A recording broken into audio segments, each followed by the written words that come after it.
One. Gary. Good morning, everyone. This is BizChicks TV. This is a place where you can find tips and tools to help you do business better. We're here to help you run a profitable business that's fun to run and to take the hassle out of your hustle. And today is Tech Friday. I'm joined by my co-host, Ms. Francine Gregory, real estate entrepreneur and tech diva, and our guest host, Ms. TJ Johnson, all the way from New York City. Hi, Terry. Good morning. You can find her over there on Attention Necessary. And I'm Tara Lena from California Cover-Ups, and we're the Biz Chicks. Welcome to Tech Friday. How you doing, Fran? What's up with this week in tech? Good morning, everybody. Thank you so much for tuning in live and on the replay. We appreciate you. We are going to, there's a lot of stuff that's happened, I guess, this week in tech. So the first thing I'm going to talk about is the first flyby of Saturn.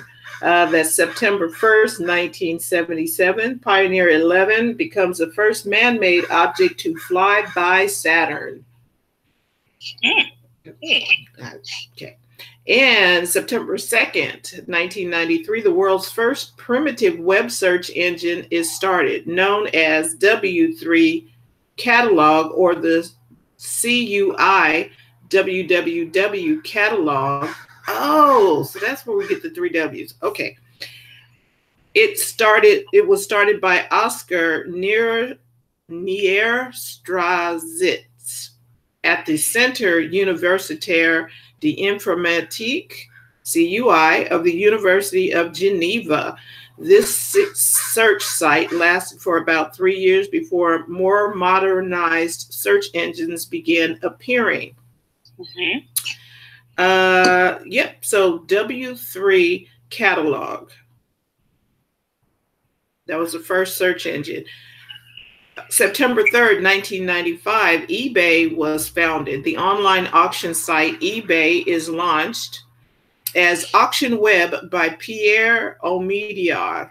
The first item sold, a broken laser pointer, wasn't actually intended to sell, but rather to test the new site. Itself started as a hobby. Surprised that the item sold for $14.83, Omidyar contacted the buyer to make sure he knew the laser pointer was broken, to which was replied, "I'm a collector of broken laser pointers."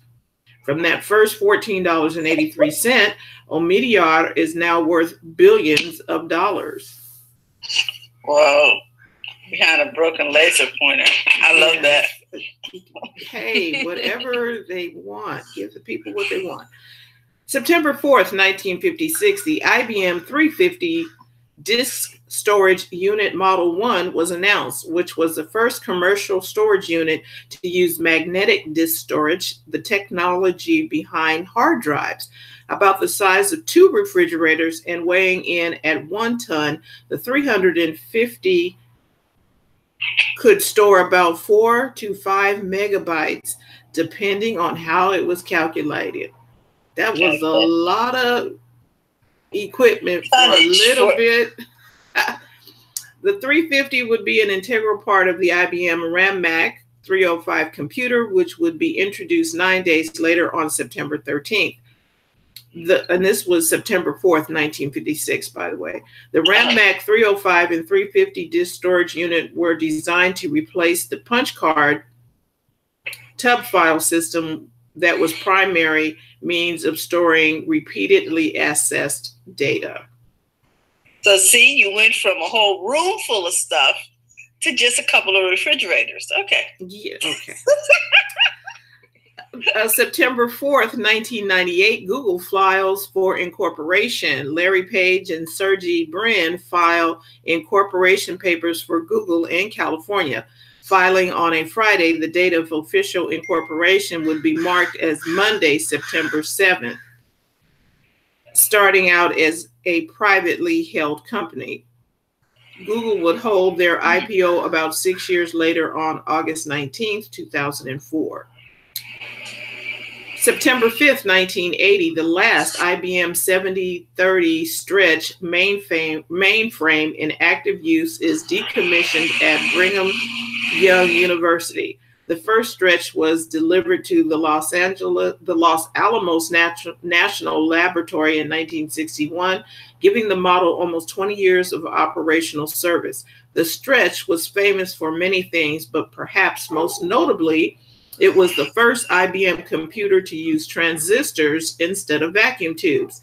It was the first computer to be designed with the help of an earlier computer, and it was the world's fastest computer from 1961 to 1964. And it too looked like a few refrigerators. It looks like my former TV. Yeah, it kind of does. September 6, 2008, after 5 months of delays, the high-resolution observation satellite GEOI-1 is launched from Vandenberg Air Force Base, owned by the corporation GEOI, Inc. GEOI-1 is capable of taking high-resolution images with detail of down to 16 inches. However, the U.S. government has restricted that resolution for its own use. Commercial usage is limited to resolutions with detail down to 20 inches. As the exclusive licensee of the images for online mapping purposes, Google had its logo on the Delta II rocket that was used to launch GEOI-1. Mm-hmm. Okay. And our last story today, September 7th, 2005, Apple introduces the iPod Nano, effectively replacing the iPod Mini. The move surprised many in the industry as the iPod Mini was extremely popular. However, the use of flash storage instead of hard drive allowed for a much smaller form factor, increased reliability, and better battery life. These improvements proved extremely popular with consumers as 1 million units were sold in the first 17 days. The pioneering use of flash storage in a consumer electronic device paved the way for its use in many of future Apple designs such as the iPhone, iPad, and flash storage-based MacBook. And that is your week in tech history. Well, I think we talked about the Nano. I mentioned it a couple of weeks ago. When we were talking about something, Francie. So to hear it in tech history was kind of exciting. It's like it's back. So what do we have from your stories, Terry? I know that there was a lot of stuff going on. The Verge just popped something over here today, and I was like, oh. There is so much going on. TJ, what do you got? You're right. There's a lot. Like I said, August was kind of the slowdown for a lot of these corporations and everything. So now September, they're gearing up. And on top of the list is the Twitter and Facebook going back to Congress again. And it's being a waste of time because they're trying to find, basically what they're concerned with is that Twitter is blocking conservatives, which they're not. They're blocking, they have an algorithm that it doesn't know if you're conservative or liberal, or it doesn't look at your political views. It looks at other factors that are mathematical and statistical. But so here we are back with social media apps. They want to call them to the carpet. Google knew what was up and didn't even show up. Google said, we're not coming. So it was Twitter CEO Jack Dorsey and Facebook Sheryl Sandberg. So Sheryl knew the deal. She's like, so this is where we are. It's a pony show where look what we're doing. We're calling them to the carpet, but they're really not doing anything because all they wanted to know was they asked Twitter CEO why are they targeting conservatives, which he explained they are not. He explained the algorithm. They brought up the term shadow banning. If you don't know what shadow banning is, it doesn't exist really, but people think it does, where these apps kind of put you in a pin where you think you're tweeting and talking and posting and people are seeing it, but they're really not. But Instagram says that doesn't exist.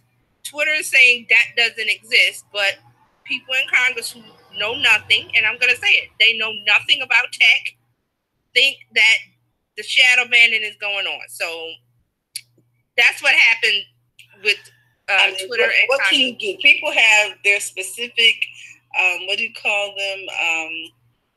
Opinions and dreams. They in their mind, and conspiracy theories. Yeah. In their mind, and this has been going on since the last election with Facebook and Twitter and all that. In these people's minds, they think that these apps really have enough time to sit there and go pick through and see who's this and who's that. They don't really care. There's millions of users daily. They're not sitting there going, let's pick on those guys. Let's pick on those guys. They're not doing that. Okay, and so what about the people that are half and half, that are half conservative and half not? Now you're going to categorize them if you know what I mean? I don't know how you figure it out. It's just impossible. Plus, people change their political views every day. Right. But see, last week I was this week I'm independent, next week I'm Republican. Whatever, people. Come on. Right, but see, Twitter's trying to make money. They're not looking at, well, let's stop this group of people from tweeting. I mean, they did ban Alex Jones. Well, and InfoWars, whatever that was all about. I have to go back, unless somebody can tell me here, I need to go back and read up on that, because I was like, and why? It's my understanding it was about a lot of hate speech. Yeah, so that's, and remember we talked about it before. I think Twitter has bought a company, and they're really focusing on getting rid of hate speech and people being harassed through the use of Twitter. Okay. So that's one of the things that they're really starting to look at and say, okay, we're going to do that. And so this is one of the things. Now, if you're on the extreme or the left or the right, whatever the extreme is, you're going to be outcast. Because they're not looking at extremes. And he was big. He had 900,000 plus users, right? But, yeah. So that just goes to show you people, love wins. Don't be hating on folks. And you know what? What did your mom tell you? If you can't say something good, right, keep your mouth closed. I like that. Don't say anything. So say nothing at all. And it's not one side or the other. It's the both extremes on both sides that are just going at it, whatever. But my thing is Twitter and Facebook and LinkedIn. All of those are at their companies that their bottom line is to make money. They're not sitting there going, let's block. And they have been saying this about Facebook for years, that Facebook blocks conservative views, which they don't. They block if you're not interacting with that person. And Facebook this year said, listen, if it's not friends or family, you're not going to be seen anyway. So it's a moot point. But these people are complaining that Facebook is keeping information from them, which is not true. Not true. They're not keeping anything. You heard it here, people. You heard it here. It's not true. It's not true. An article from The Verge says that 5G is coming. And it's going to have a massive impact on almost every facet of how we use technology, with faster speeds, lower latency, theoretically opening up huge new frontiers in everything from smartphones to self-driving cars. But the future of mobile networks isn't here yet, and with something as complex as 5G, dozens of companies, carriers, and device manufacturers all need to work together for this kind of rollout to happen. Here's where everything stands right now. We're still in the early days of 5G, and news will accelerate as we get closer to networks. So it talks about what 5G is. It's the basic. On a basic level, 5G is the 5th generation of cellular networking. It comes after our current 4G LTE networks, much in the same way that the LTE was a radical shift forward from 3G. How many people remember 3G? We thought we were doing something when we had 3G. Think about how much the way we used and interacted with our phones shifted when 3G data was first introduced, or how things changed again when high-speed LTE data came around. That's the kind of change we're looking at with 5G. Okay, I'm not going to get into the way technical standards, just to know that faster speed is coming. Yeah. Okay. Let me ask you this.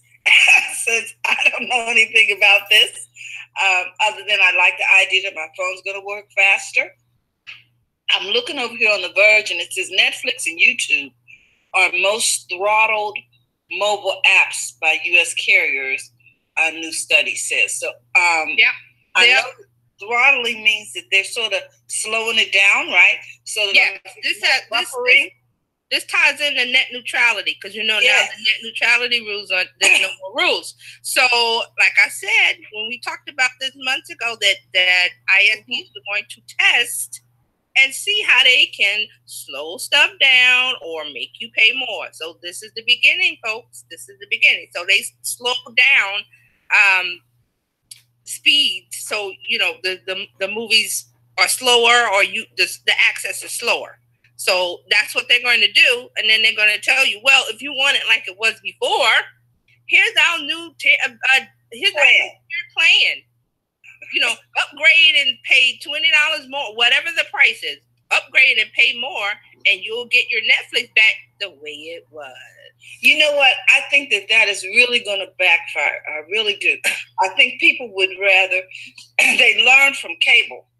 You understand what I'm saying? They will not be hijacked like that. They'll just find a different streaming service that, unless they all get together and do a monopoly. Right. And see, the thing about that is that could be true, but there are a lot of areas in America where there's one provider. I've heard that a lot online, that they have one provider and there's no competition. But remember, Google is working on Wi-Fi. So Google Fiber. Yes.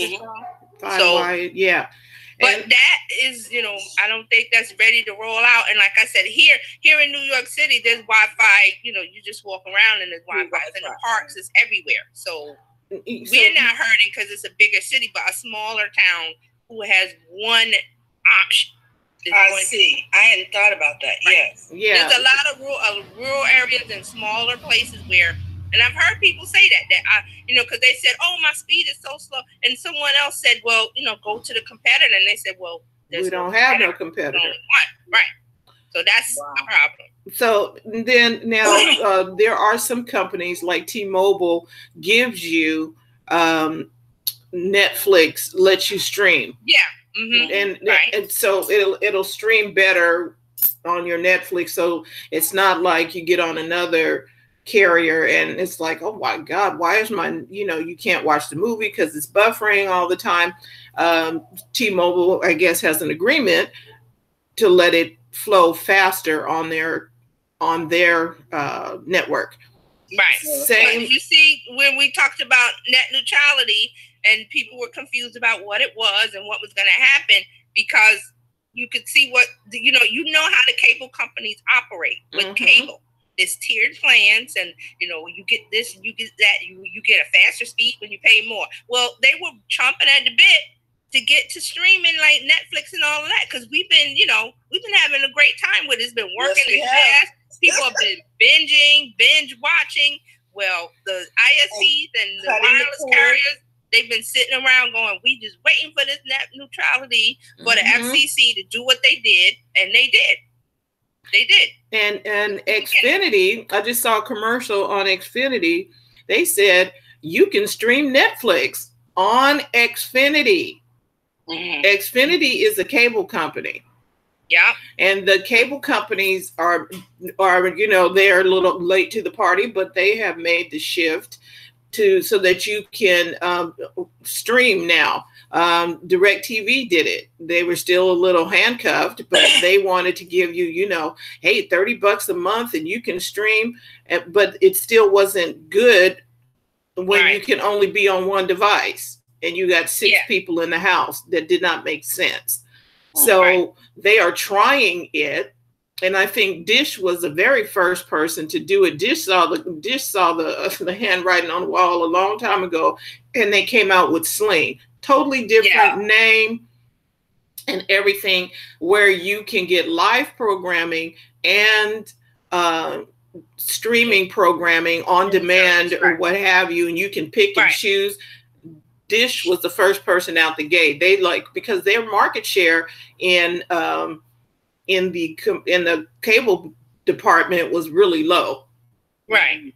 And they said, so they saw the writing and flipped it and we talked about this all last year, how cable companies, they know the growth is slowing, that people are cutting the cord. They've known that for a while. So like I said, they've been waiting for the net neutrality rules to drop, and they were there to protect us, and now they're not. So now the door is open. Cable companies like, okay, your ISP is going to be like, well, you want Netflix, you got to pay more. Mm-hmm.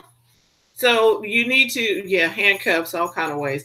And the only thing we can do is pray that Google, somebody rescues us. Come on now, y'all. Google comes through.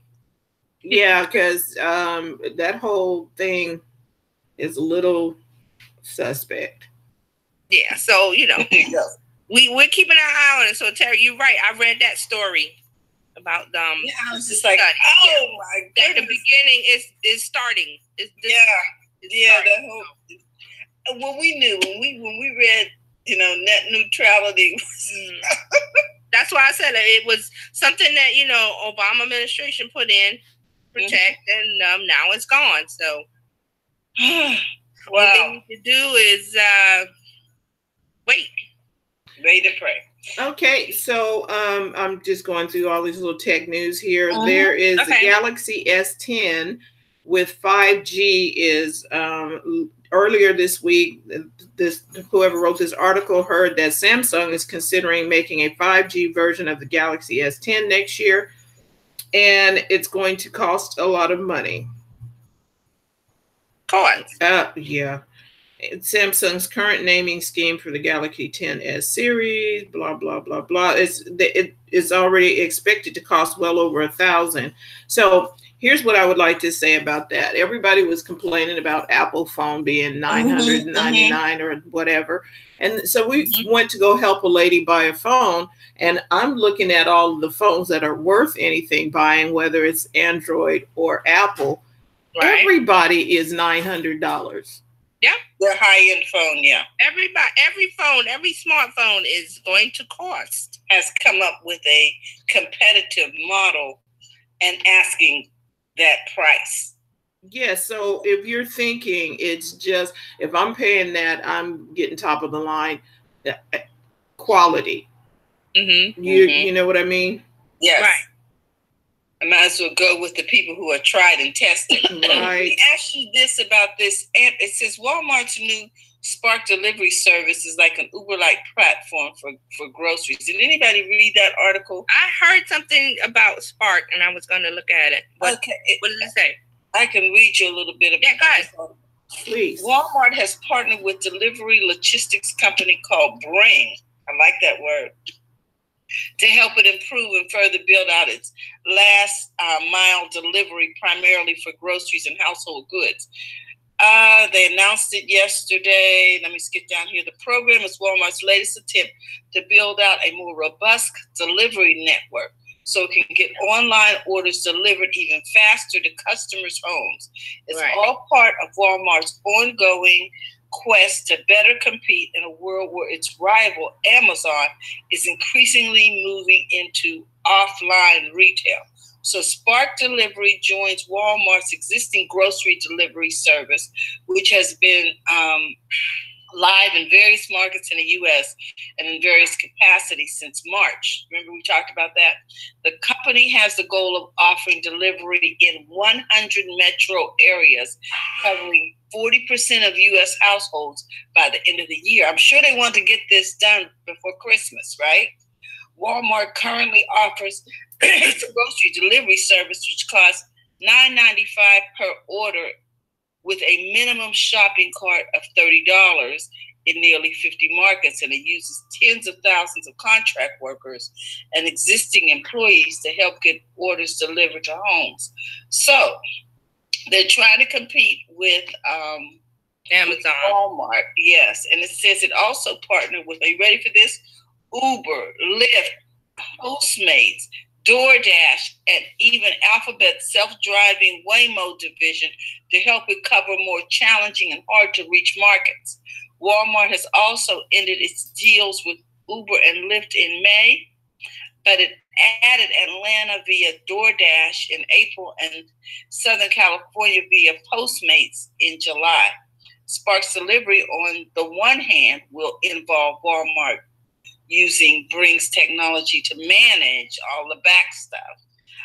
Sparks Delivery is being piloted in New Orleans and Nashville before broader rollout across the U.S.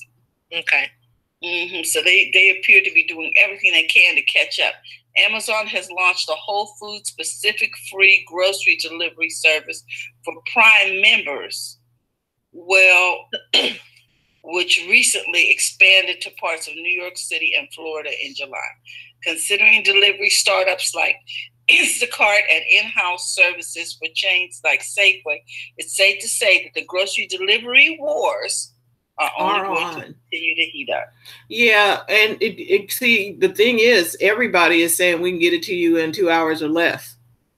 So Go ahead. So if you got groceries or something that you're looking at everybody, like I'm looking at different other companies and they're telling me, like I think I wanted to buy a refrigerator or something, and I was like, how come I can't get it today or at least tomorrow? But if you're telling me I got to wait till next week, that is just not acceptable. You don't want to do that. It's unacceptable. So this is all about, we want it now, and we're willing to pay for it. Americans are impulsive. Well, here's the thing: but it's the necessity too, not just because I think some people think about it, especially with the groceries. Why do I need to get up, go into the store, field all of that stuff that goes on in the grocery store when I can pick my list and say, please bring it to my house between this time and this time? The groceries show up. I'm still working on my whatever I'm working on, and the groceries come to the door. Right. Well, that seems like a win. The other issue is, too, that people value their time more and their resources. Now, millennials do not believe that they need to own a car. A lot of retirees do not believe that they need to own a car with all these services going on. Now, if I decide to nix the car, okay, or I've gotten to the point where I have some condition that won't allow me to drive, I now have options to get it to my door. I think that these, if it is really a grocery war, then they need to figure out a way to reduce the cost of delivery. Well, and they need to do what most startups do. They give it to you free, and then they add a cost later. You know what I'm saying? On the back end through membership or whatever. Well, see this, and you're right. And committed sort of to that relationship. Right. When they do that. And that's all I was going to say. Amazon is going to be the winner here because they got everything is locked into Prime. Right. They do everything around your Prime membership. And this is similar to Apple's, the way Apple operates. Everything with Apple revolves around your ID. Your ID is your key that unlocks everything. I had something done to my phone the other day, and I was like, okay, all I had to do with my ID, and boom, boom, boom. I didn't have to do anything. All I had to do was log in with my Apple ID. So Amazon has that with the Prime, and they discovered that Prime membership has its advantages. That's it really does somewhere else, but that's what they're doing. Amazon has the distribution, the pipeline, the customers, and that with the Prime. So Amazon's only defect, or if you want to call it, is that they have to rely on UPS and all of those guys. So they're working on their own delivery system, which is why Walmart is doing this new thing, because they're trying to, they're, like Terry said, there's the wars. But I saw the commercial with Walmart where the guy got in his car and went to Walmart. And I thought that was the wrong approach. They put it in the back. He went in his pajamas. I'm like, first of all, he had on a robe. He looked stupid. Who's driving their car in pajamas like that? Who does that? And I didn't get that commercial either, because I'm thinking, I'm not, if I need to do breakfast, bring me the stuff within 2 hours, and she can still stay asleep while I'm in here fixing the breakfast. So that's what Amazon is doing with the now. You get 2 hour delivery in New York. So that's the better option. I'm not going to get in my car. You want to negate the fact that they got to get in their car and drive. Well, look here. I think the commercial I saw, the guy had the kids in the back of the car, and they just so they could continue to sleep. And the young lady comes out and gently opens the trunk, puts the groceries in, and he drives off. So he didn't have to get out, get the kids in the cart, wake them up. I still that sounds good. But that sounds good. Amazon will bring it to you. I don't have to get my kids in the. Why should I get everybody up? The environment. They're gonna come to me. Yeah, because I wouldn't have got everybody up trying to get them in the car. I'm not doing all of that.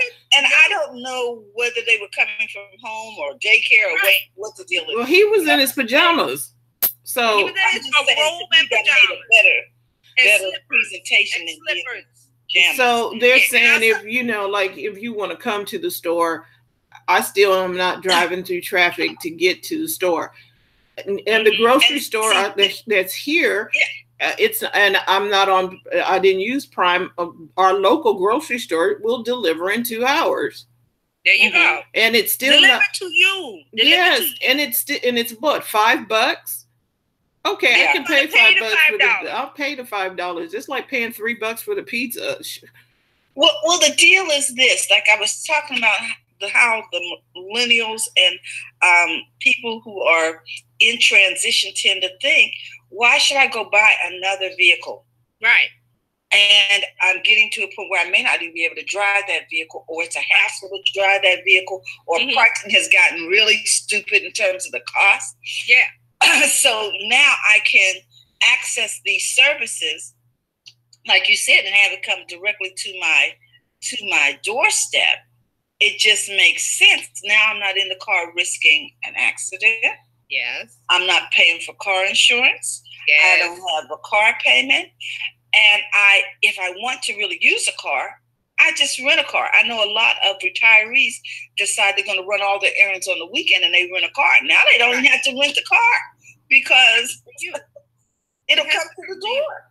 So, I mean, I see Walmart's intent with these ads, and I've seen them. And I was like, that's not what busy moms, busy dads, whoever, I've worked all week. It's Saturday. I'm not getting, even though I'm wearing my pajamas, I'm still not going to drive like that. I'm not going to do that. I'm in my bed. It's Saturday morning. I want to cook breakfast for my kids and my wife. Boop, boop, boop. Amazon online comes to me. So I don't have to get in the car. So Walmart is not listening, or they don't see really. They're missing it. They see, but they don't. They're missing it. And I thought about this when I was reading about all of these different services they're trying to figure out.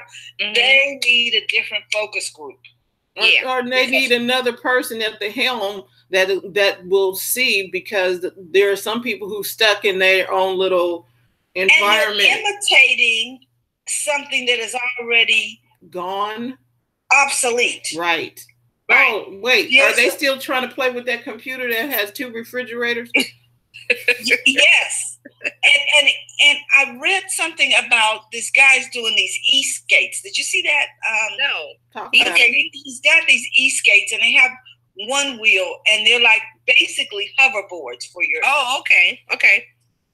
And the end of the article was said the same thing I was thinking.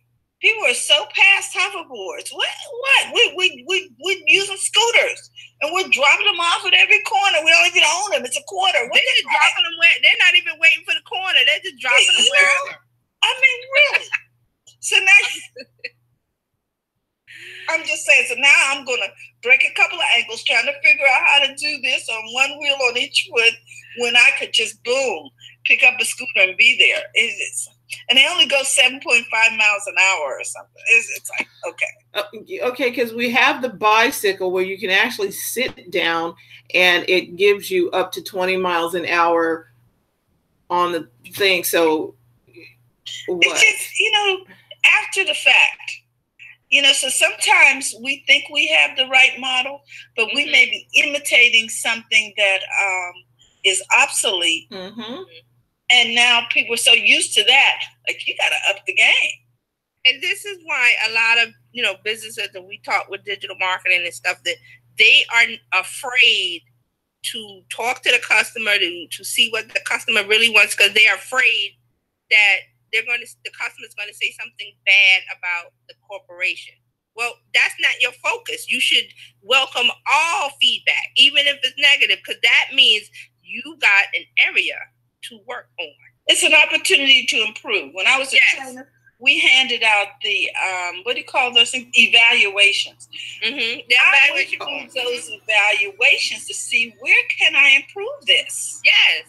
I'd like to, because I just had 2 incidents of this, so I would like to put out a security alert for seniors and anybody who, because this is Tech Friday. I've had 2 people that I worked with this, and I'm talking about one day and one the next day, right, where they got a call from one person got a call from Microsoft that says, oh, we see there's a problem with your computer and we want you to do A, B, C, D, and blah, blah, blah. And they called me and they said, well, we can get your computer up and working again in the next 4 days. So they called me and they said, there's something wrong.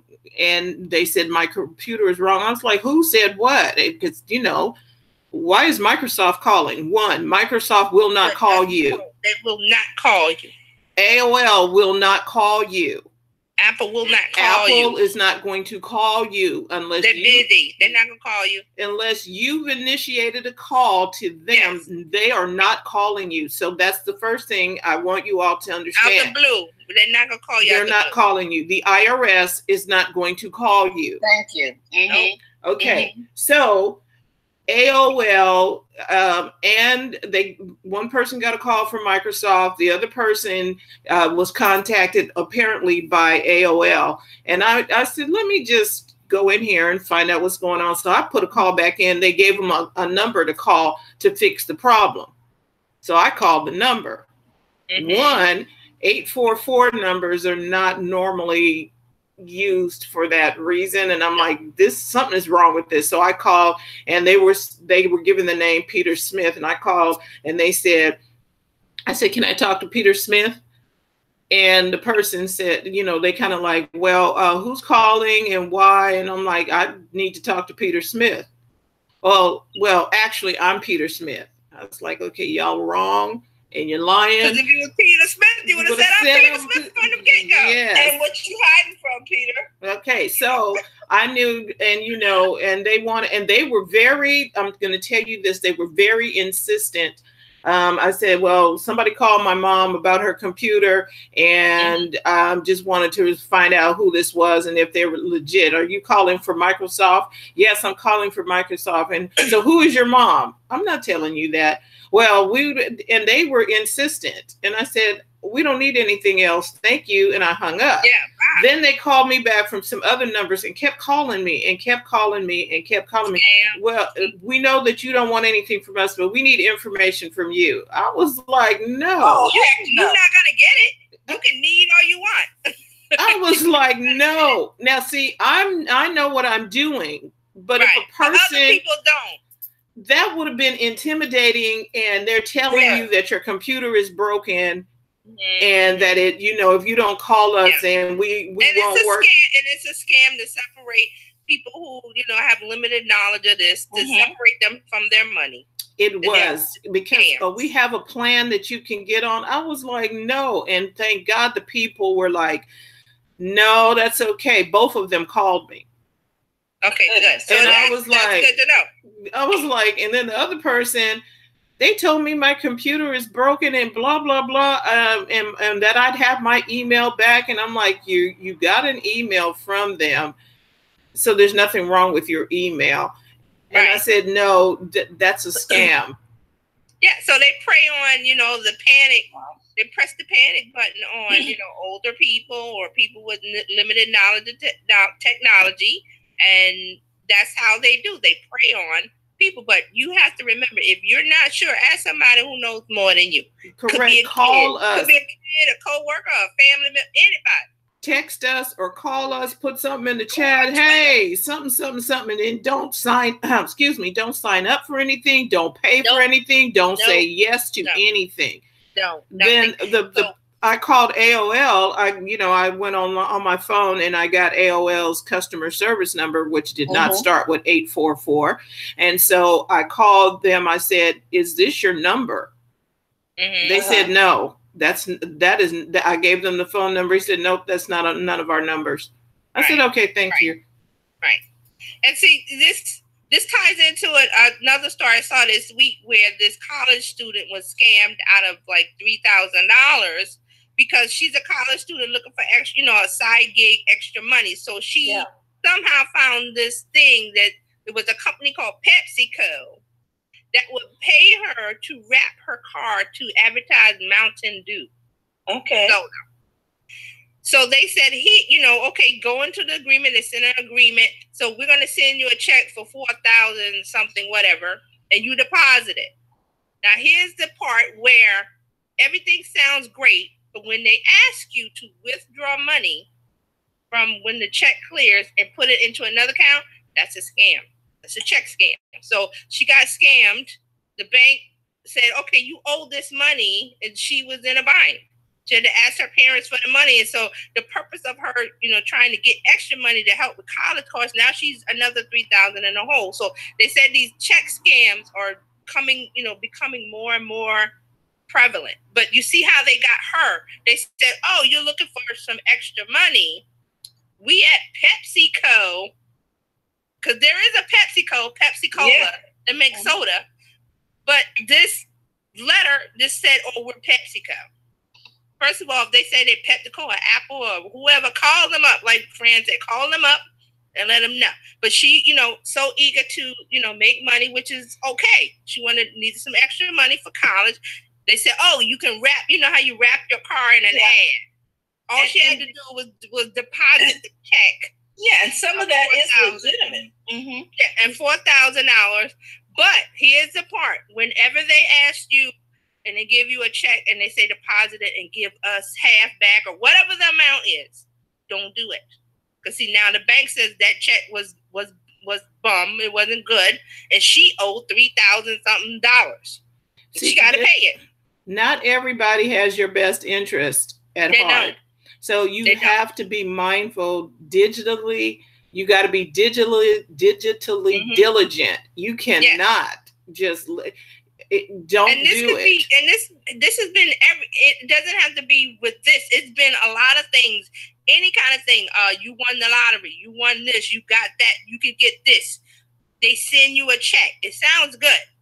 And they say, deposit the check. Sounds good. The check clears. Sounds good. Then they say, give us half of it or send us whatever amount into this account. That's a scam. And the money is, I'm sorry, going to Nigeria. That's what they said in the story, that most of this is, remember how you get an email? Now send me some money. Here's a check. They actually give you a check that's no good, but the bank cashes it. And you think your bank is going to catch it. They said on the news story that the bank is not going to, they don't check that. And you need at least 2 or 3 weeks for the bank to really verify a deposit. So they said, if you get caught up in this, let the money sit for 2 or 3 weeks. Don't touch it. And then you will find out.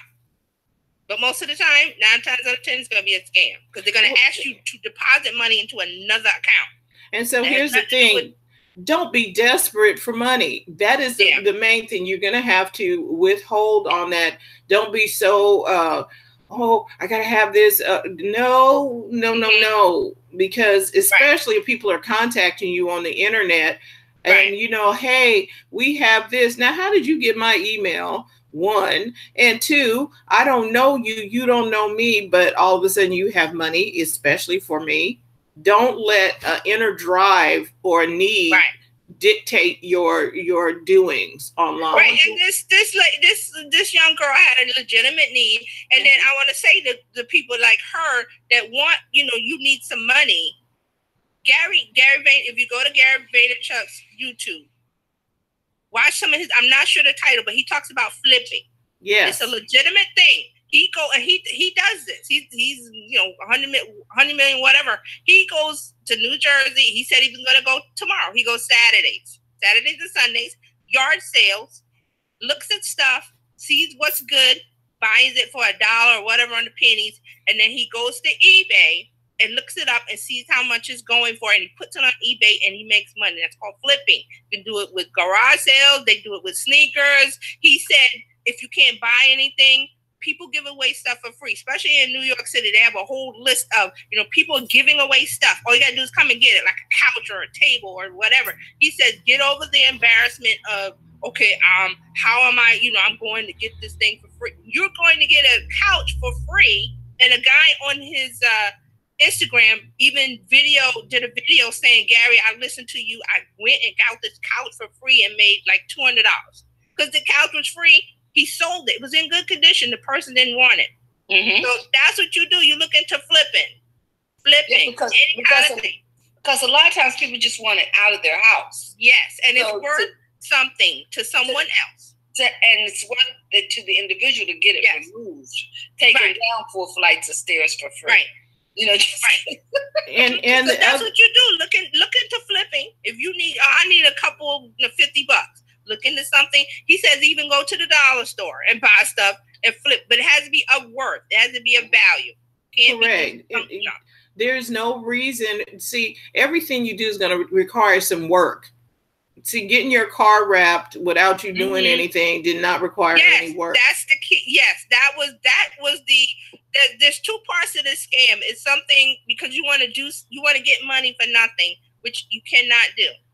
It costs but now I want to say this: there were companies that were paying people to wrap their cars a couple of years ago, even to get tattoos. Remember, people were getting tattoos for advertising purposes. Yes, but you met those people in person, not online. And they weren't giving you checks, and they don't give you checks. And I think this is why people haven't realized, like you said, that it's translated from over there to it's still the Nigerian scam is the same thing. In effect, I don't know, 50, maybe however long mail has been going on. Yeah. It's always been a letter from someone saying, I won the lottery in your country, but I'm over here, or whatever the story is.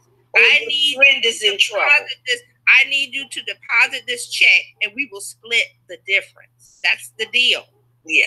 Now, I have gotten also things that pull at your heartstrings.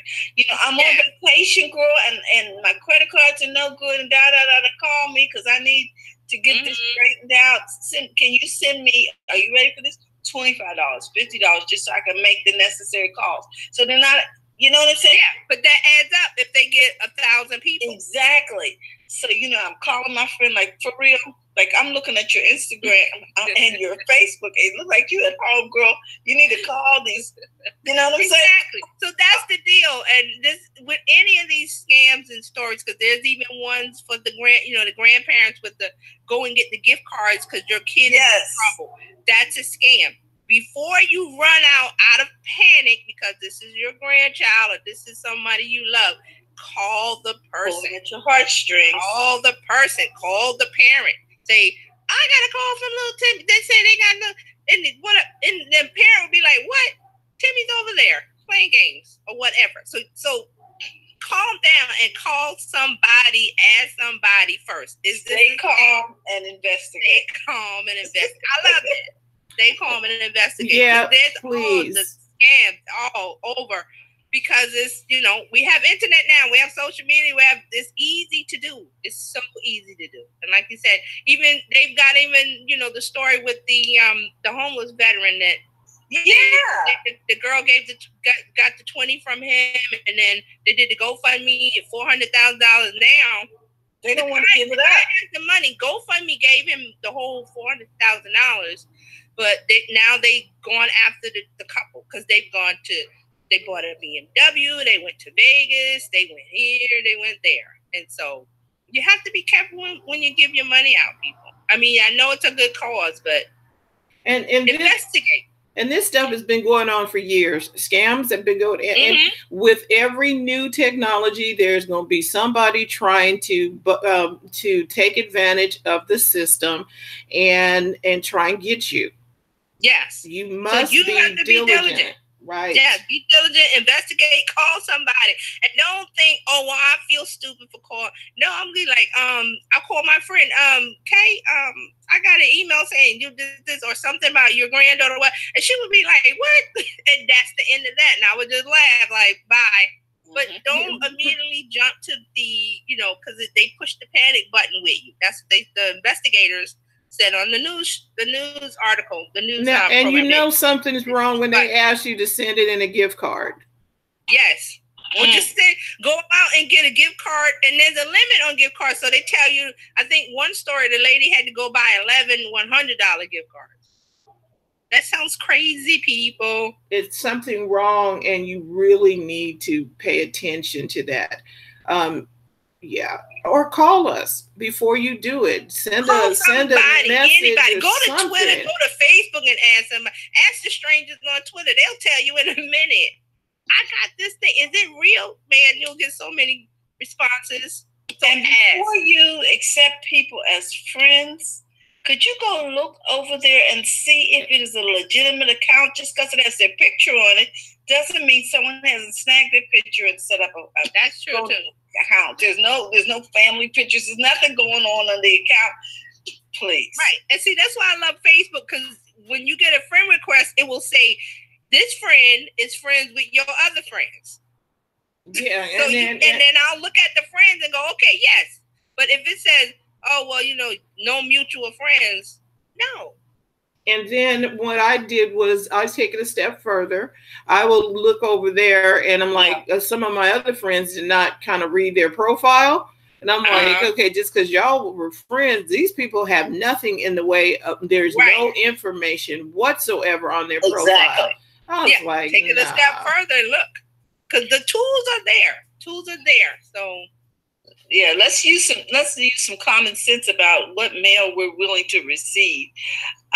This talks about more people are taking Facebook breaks and deleting the app from their phones.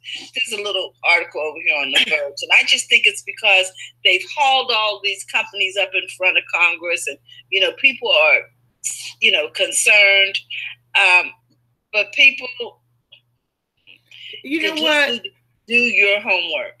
And there's going to be too many people who are still using the app for the ones that left to not even matter. You know what I'm saying? It's just like you know what?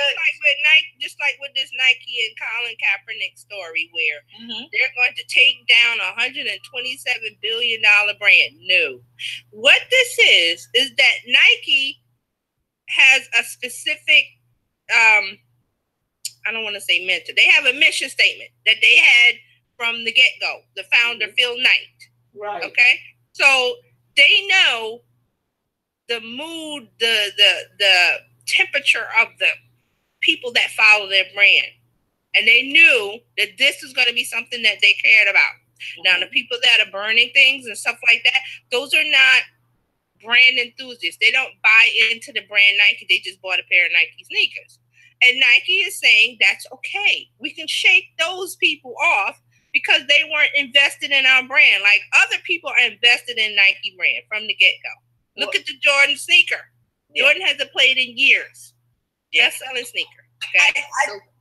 I think too, over here in Sacramento, they had a feature on the news saying the guy's taking the brand out of his athletic store. He's letting everything go at 50%. I'm like, oh. But anyways, let's go by. Yeah, and so he's not principled. Look, he's not principled enough not to get paid. Yes, he's not a business owner, because people gonna want Nikes. I'm sorry, exactly, and he's gonna be surprised how much Nike was driving foot traffic once he takes it all out based on principle. It's hard to eat principle, but anyway, I say that to say that when you have a brand, that's why you need to know what your values are. Now, some people can twist things. One of the things I see a twist on this is that they did several interviews with veterans, saying that veterans are concerned because they're not saluting the flag, and they fought and died for the flag. So did my daddy. I'm just saying to you that he also I also march for some stuff. So, you know. Right. But see, a lot of people don't know that Colin Kaepernick was asked by a veteran to take a knee. So See, ain't nobody telling that story. And they need to pump that story up because a lot of veterans. But they're not, because they're carrying the narrative that this is anti-American. Exactly. It started out anti-police brutality and against the Black community. That's what it was, and he said that. But some people co-opted the story. Exactly. They ran with their tagline of "You don't respect the country." So let me give a little background to. I took a class in journalism, and I remember the teacher saying that there are gatekeepers, and everybody's gatekeeper has a bend one way or the other. So when a story comes out, whoever is telling the story is going to lean it to the way that they think it should go. It doesn't matter about it being, because they're supposed to do both sides. But the person that's calling the shots as what's going to get on the air or anything, they are going to bend the way they want to go because it's human nature. I was going to say it's a human thing to screen stuff. But see, how this ties in with Nike and brand and business and corporation is that this is a trend, guys. We talked about it before. That's why I said in Brooklyn there's artisanal olive oil stores, because they know that there's a certain customer that prefers that, or wine. So Nike knows that their customer is brand loyal, so they're not worried about that. And they didn't put the ad out to antagonize anyone. They're saying to our loyal brand followers, this is where we stand on the issue, and we know that you guys stand with us because we've been riding with you for years. So companies are starting to make a stand because millennials and Gen Zs want their brands and companies to stand for something and to stand for the values. They want to know the values. They want to know the value. Do you and I align with each other? That's why you have people that will shop with companies that recycle, that they sell recycled clothing like Patagonia, or they like a company that gives to charity like the shoe brand that they will give shoes to children in need in Indonesia or wherever. So those little things are the selling points to connect with people that your value and our value is aligned. So that's where Nike is coming from. And I've heard people on the other side and someone on the news, Nike's making a mistake because they're alienating customers. No, they're not. They are aligning with customers. Yes. And like I said, Nike's a $127 billion valuation brand. They knew the stock was going to go down, but guess what? The stock is going to go up. And if you were smart, you would have bought stock on that day. Exactly. You would have bought, because Nike ain't going. I'm saying Nike ain't going nowhere, people. They can burn all they want. They should have donated those. You want to make a stand? You should have donated those items to people in need. How about do that instead of burning? But here we are. So some people think Nike made a mistake and they're going to be the loser, and I say no, they're not. I'm in agreement with you. Yeah, I agree too. And this is about business and how corporation and brand loyalty and aligning with the customer. Knowing your customer, that's what Nike's a great example of that. So that's the way I'm looking at it, not the political side of it. The part where people are saying, why would Nike do this? Because Nike knows its customers. And this is what they would want to align with. So they may lose a few thousand, whatever. And so that's why you have Under Armour, and that's why you have Adidas, and that's why you have Reebok, and that's why you have Champion and all those other people. Go to one of them. And see, one of the things that I see with this whole thing is that the young man, it was bigger than him. Yeah. It was bigger than his career in football. And he knew, he was like, are you willing to lay down your life for your cause? Because he knew that. Because that's what he did. He knew, but see, what will you do when it's your turn to be on stage? Right. And see, a lot of businesses have to realize, like we were talking about Walmart, you have to realize the customer is in the driver's seat now.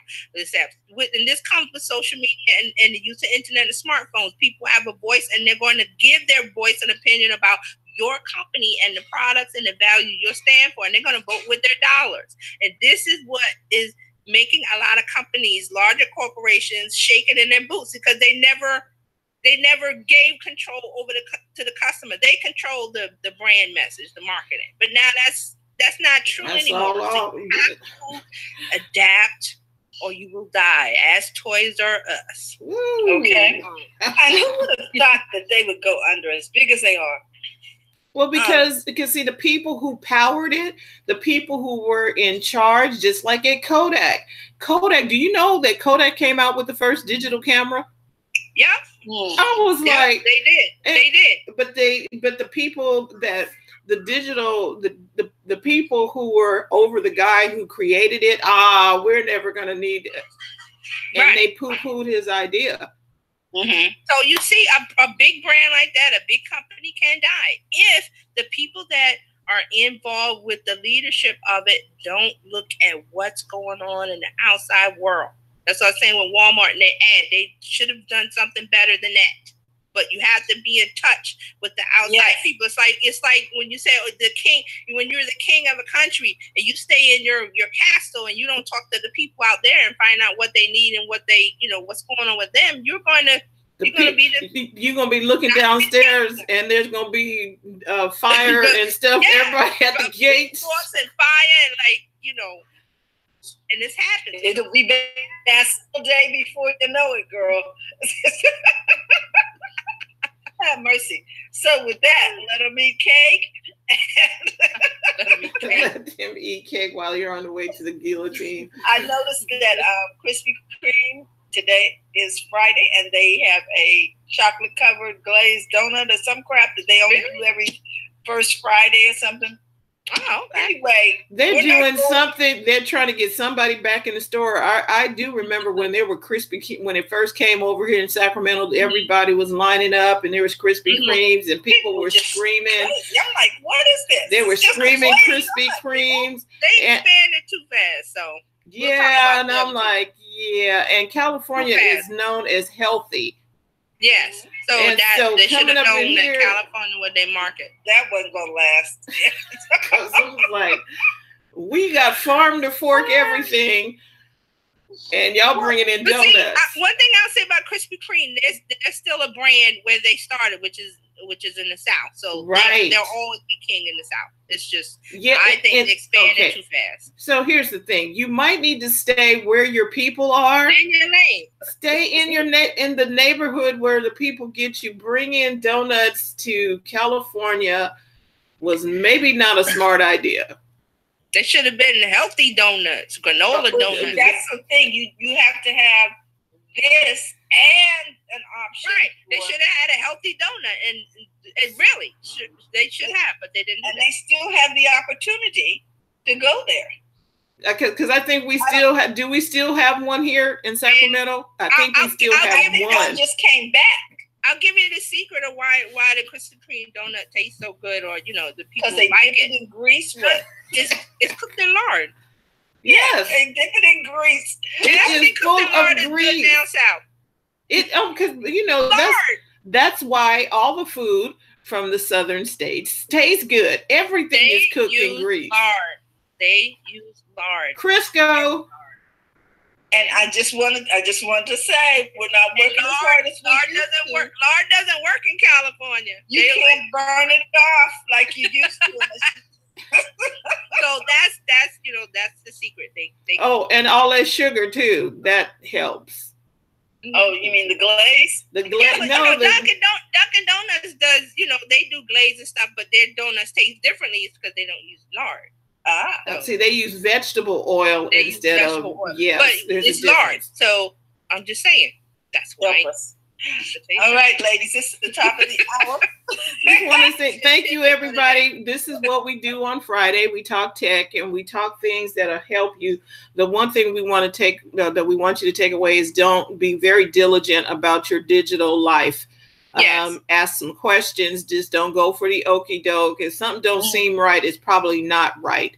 So reach out to us, reach out to somebody, like TJ said, go on Google, do something. Anybody. Yeah, just get some help, because you don't want to be taken advantage of. And with that, we want to say thank you so much for tuning in. We'll be back next week and then again on Monday. But this is the Tech Divas Weekly. Thank you, thank you, thank you. And we will see you next time. All right, guys. Don't forget to go to the front of your own line. See you later.